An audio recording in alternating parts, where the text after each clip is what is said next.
Please welcome David Stuva.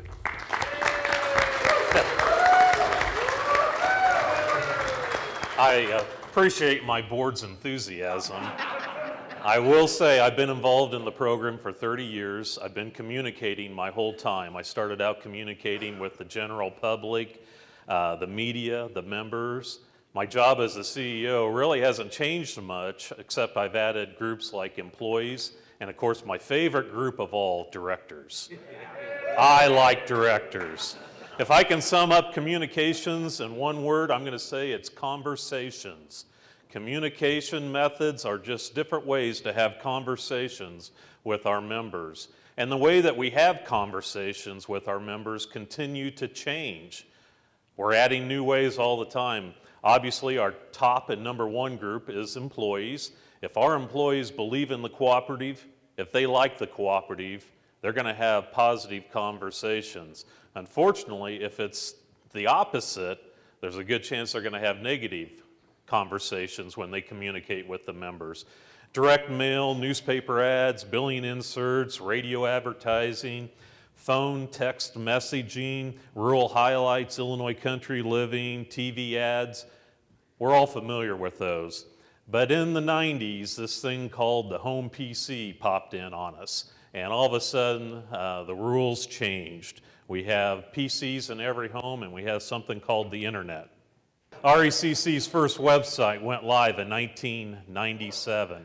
We currently have what they call a responsive website. I'd like to give a shout out to Chris Reynolds from the AIEC. Did an excellent job designing our new website, which automatically sizes to any device, whether it's a smartphone, an iPad, or a desktop. Highly recommend it.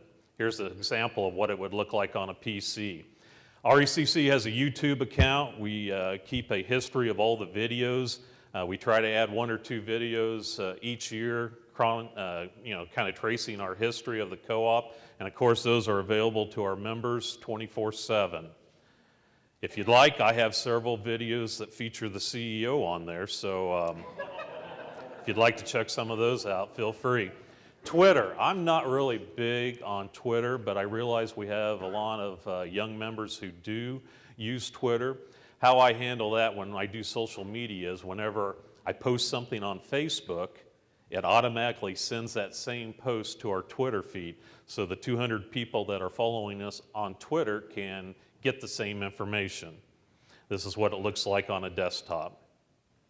We started our Facebook page in December of 2009. And in a second, I'm going to take you through some examples over the years of what we've put on Facebook, and maybe that'll help you. At our co-op, I do all of the Facebook posts. I'm on Facebook at least once a day. I'm big on communications, social media, keeping our employees, our directors, our members informed any way I can, using all the different conversation methods that we have available to do that. At your co-op, it might be somebody like one of these folks over here.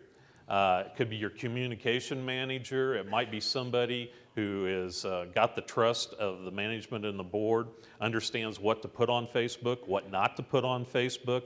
But the key thing is they have to be enthusiastic about it, and they got to want to do the job. Because you have to put some posts on once in a while, or it's useless. Here's what our Facebook page looks like on the computer. I think social media can help us be more transparent. I like it too because I think status updates can show the human side of our business to our members. So what do you put on Facebook? That's the question everybody wants to know. Well, obviously, what Rural Electric puts on Facebook is probably what you should be using as your example. We have CSRs who get to go out with our servicemen and realize, hey, this is what you do. That's a security light head. Members like that sort of thing. Sometimes they'll take posts that come out of national magazines and share their link. Here's our serviceman Jeff Lancaster on the top of Gob Knob, and I just shared that link on our website. Outages. Anytime you have politicians, they make great Facebook posts. Throw in a CEO, you can't beat that combination. Here's an example of tree trimming that needed to be done. We obviously didn't just use Facebook to get the message out. It was one of our tools. We used newspapers. We used actually rural highlights. We used a lot of our different methods, different tools that were available to get that message out. Anytime there's a new director, I think directors are important people. You put them on Facebook. If the co-op catches on fire, put it on Facebook. Our linemen have had digital cameras in their trucks for about 7 years. They take pictures for me, and I in turn share them with the other employees, the members, and the directors. Here's an outage that took place near the Apple barn, which there's another story behind that. Copper thefts. Put it on Facebook, get the word out. When the employees do good things in the community, put that on Facebook. Substation upgrades. A couple of our friends from the General Assembly, Sam McCann, Wayne Rosenthal, and of course the CEO, why not put that on Facebook? If a tornado rolls through your territory, put it on Facebook. If your CSRs have new touch-tone energy shirts, put it on Facebook, tag each one of those young ladies, and everybody that they're friends with get to see that as well. It's good publicity, and we're putting the human face on our business. Here I shared something from Norris Electric that I saw on their Facebook page. A trampoline actually caused an outage. That's interesting. Share it. A new facade at the co-op headquarters. Gob Knob. Anytime you can share something on Gob Knob, you got to do it. Once again, our friend John Shimkus. If our employees receive accreditation, certificates, tag them in it, put it on Facebook. We're proud of our employees. They're our #1 ambassador out there. If you have an outage caused by bees, you have to put that on Facebook. Once in a while, you show people what really causes outage. A squirrel gave its life to cause an outage. And I actually thought this was funny. One of the people posted on this. I hope that wasn't the rally squirrel. This took place in 2011 when the Cardinals were making the run. I saw this from a co-op actually up in Michigan on their Facebook page. Once again, it's kind of interesting. You throw that on there, people like to look at stuff like that. Sometimes I'll scan things out of rural highlights, actually just put that right on Facebook. Here's one of our CSRs on the way to work. Becky Grossner saw a crossarm was on fire. She emailed that to me. I had it on Facebook and out to the employees before the linemen even had the outage fixed. Here, one of the linemen took a picture of a trailer that took out a single-phase pole out by Ted Dowson's place. I have it on Facebook. One of the guys go, "Hey, I hope you snagged the trailer." Thought that was kind of good. You get a proclamation from the city of Auburn. The mayor wants to give the cooperative recognition. There's a chance to get your photo in the local paper. You put that on Facebook. Once again, our serviceman, Tim Hemberger, out by the Chatham High School. There's an outage. A combine runs through, hits a Comcast cable, flies up into our face, takes out the line. He emailed me this photo. I sent it directly to the superintendent of the Chatham School District, and the maintenance people put it on Facebook. They were very appreciative because within 10 minutes they saw a picture. They not only knew where the outage was and what caused it, they saw a picture as well.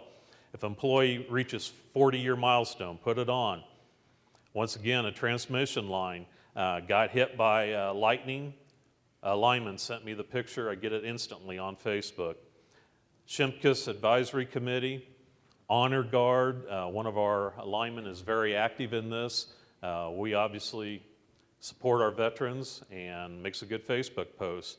We've put up several osprey nests just like your cooperative probably has. Put it on Facebook.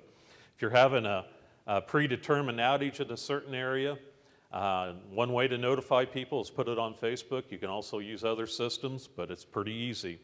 Here a lineman took a picture of a 69,000 volt line that had fallen down on top of a truck, and they actually had to rescue this individual out of the truck. Afterwards, they took a picture. Good safety message. Put it on Facebook. Here's a deer in a trench. Where do you see this kind of stuff? You see it on Rural Electric's Facebook page. That's where you see it. There's a happy ending to this story. This deer was dug out of the trench, and as the deer ran away, he ran by a deer stand and was shot. All right, that might have been a little exaggeration. But you got to admit, it kind of would have been humorous if it would have happened. Here's some snapshots of our outage management maps. The May 30th, 31st storms. We're having outages. I can show the members directly. That's the part of the system that has no power. This is the part that's been restored. A picture's worth 1,000 words. 3-phase poles snapped off in the middle because of straight line winds. Put it on Facebook. Another outage, as it was happening, a lineman sends me this photo. I put it on Facebook. In closing, I want you to always remember, if you're not on Facebook, your friends will forget you. If you don't have any friends, you get depressed. And when you get depressed, you start a family band. And when you start a band, you feel like a winner. When you feel like a winner, you go to Vegas. When you go to Vegas, you lose everything. And when you lose everything, you end up living under the co-op. Don't live under the co-op. Start a Facebook page.